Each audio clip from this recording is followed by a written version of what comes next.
Uma vida sem ética deve ser evitada não porque, como dizem os moralistas, o que não é um problema pensar assim, porque Deus me vê, mas porque ela dá muito trabalho não ter ética.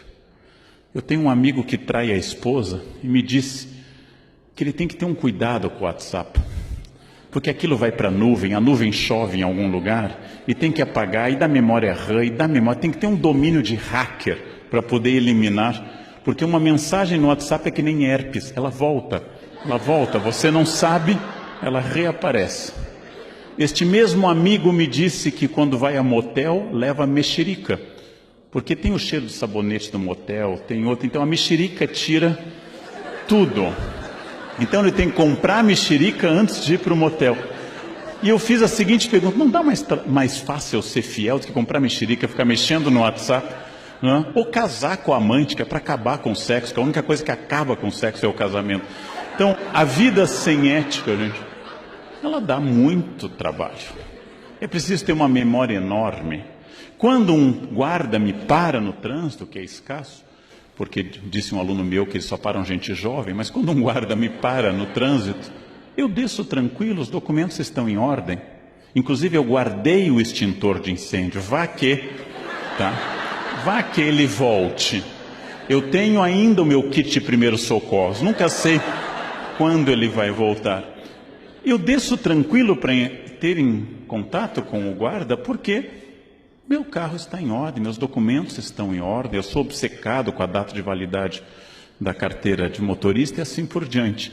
Dá menos trabalho ir ao poupa-tempo da Lapa, que é maravilhoso, no meu caso, que moro na Zona Oeste, dá menos trabalho do que ficar fugindo de blitz e indo para lá. Não, hoje eu escapei. Vai no poupa-tempo e faz a sua carteira, animal. É fácil.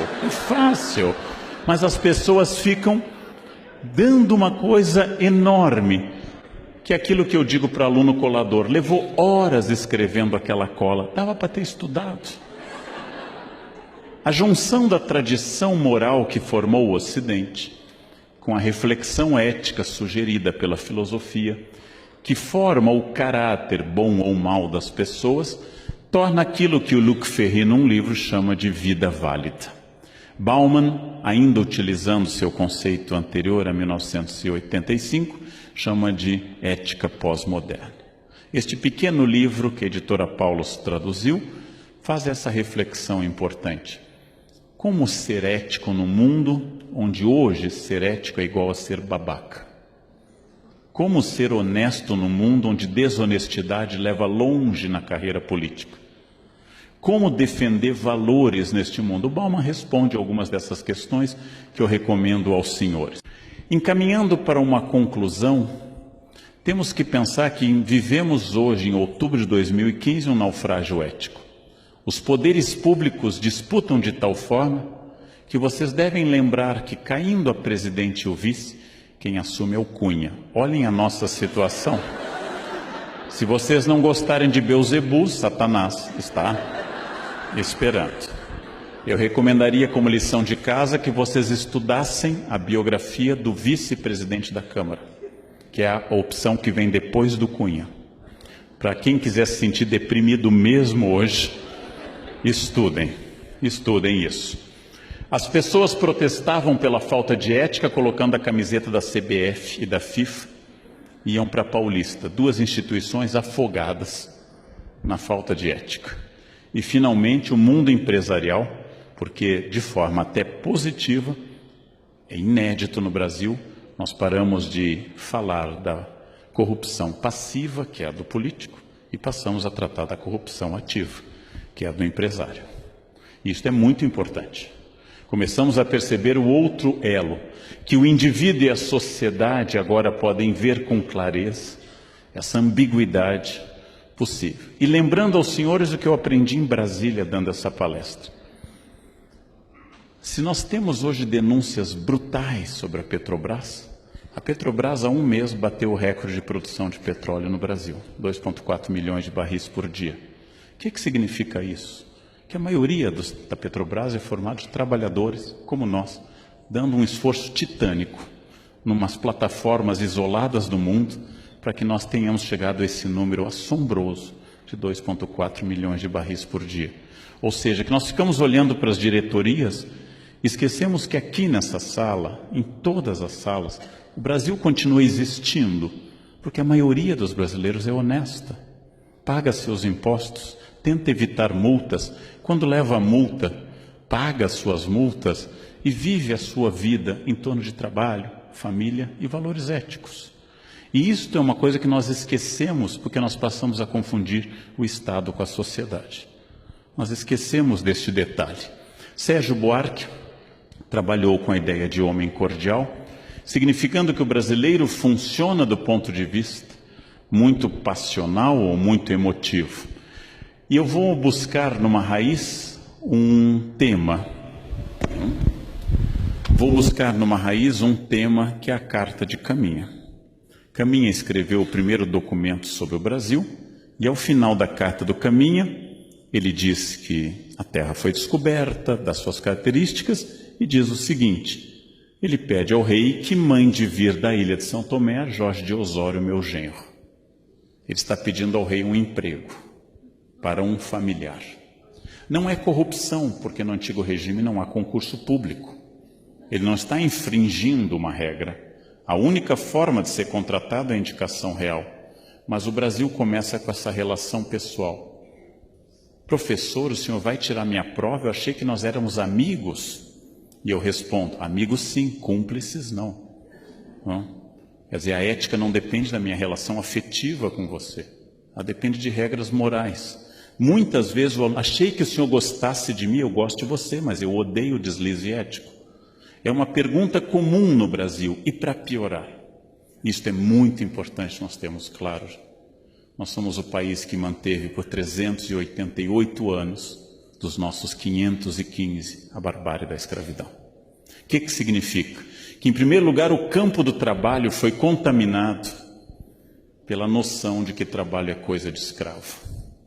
Até hoje, quando se sai para dar aula, alguém canta na sala dos professores, lê, lê, lê, lê, lê, a música da Isaura. Quem não lembra, anota que o tio fala depois disso também. O fato de que uma parte da sociedade portuguesa e brasileira se achou no direito de trazer seres humanos à força, através de uma viagem fatal na África, e submetê-los a um serviço não remunerado e aviltante de destruição do valor humano, explica essa imagem do início do século XIX, explica por que é que os operários do Brasil começaram a ganhar direitos em 1930 e as domésticas ganharam os direitos plenos em 2015. O Fundo de Garantia foi aprovado este ano. É a sobrevivência da barbárie da escravidão. É a sobrevivência da ideia denunciada de forma suave em filmes como Que Horas Que Ela Volta, com a Regina Casé, que eu recomendo aos senhores, denunciada essa desigualdade, essa desumanidade, que nós transformamos essa herança bárbara. Se um branco for às compras ou ao passeio, com dois outros seres humanos carregando, um levando o lanche atrás, uma senhora, e outro guarda-chuva, essa é uma ideia que marcou as relações de trabalho pela falta de ética até hoje. Então nós temos que superar uma herança específica do Brasil, que é a herança da escravidão, que é a ideia que possa haver seres humanos inferiores, que possa haver seres humanos pelos quais eu deva fazer luto e outros pelos quais eu não preciso fazer luto, que uma chacina em Osasco não tem o peso se uma chacina que ocorresse no Oscar Freire. Nós continuamos contaminados por essa barbárie. Este é um dos defeitos éticos brasileiros, um dos mais graves. Nós selecionamos quais os seres humanos pelos quais é digno fazer luto ou não fazer luto. Isso tem a ver com essa tradição. Para piorar, é muito difícil trabalhar num país onde, segundo tanto da Mata como Richard Morse, nós afastamos o significado do significante na fala.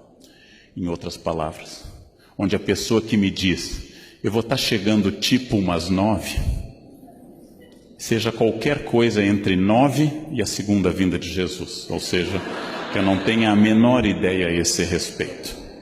O fato de que nossa fala não contém ação concreta. Quem pode fazer esse relatório? ela não contém ação concreta, é uma grande questão.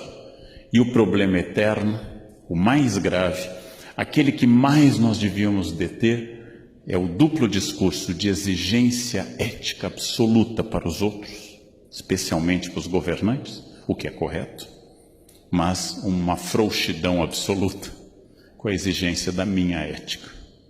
Ou seja, a ética dos outros é uma ética duríssima, a minha ética é uma ética frouxa.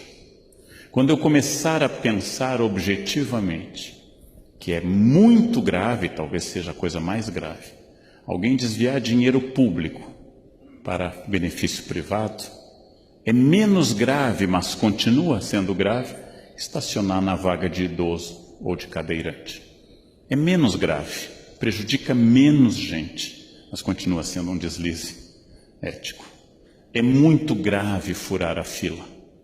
É muito grave comprar carteira de estudante para ter direito à meia entrada. É muito grave fazer essas coisas. Não é a coisa mais grave do mundo.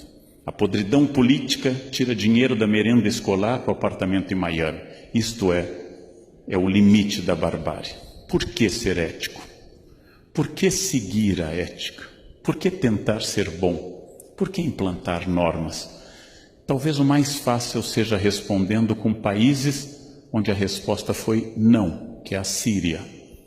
A Síria deu não a essas respostas. Não quero dialogar com você, não quero estabelecer contato ético, não respeito seu direito à existência. Resultado, a população inteira da Síria está se jogando no mar, porque não é mais possível ficar em terra. Este ponto de barbárie é a falência da ética. Não cabe ao governo implantar o paraíso, cabe ao governo evitar o inferno. É a frase de João Pereira Coutinho num livro conservador. Não cabe a cada um de nós implantar o paraíso no mundo. Não é possível, talvez, mas é possível imaginar que ao menos no meu pequeno universo, onde eu trabalho, no meu serviço público, na minha família, nas ruas da minha cidade, quando eu dirijo, que aquele espaço seja o mais ético possível, seja o mais cheio de valores, porque isso torna a vida viável, não porque alguém esteja me olhando, mas porque eu vivo naquele espaço. E esta é a grande questão ética, é o grande desafio que, com esperança, eu noto neste momento brasileiro. Nós estamos num desafio ético enorme e na chance de mudar tudo.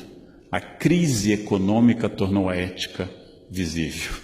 Porque em época de abundância econômica ninguém critica a falta de ética.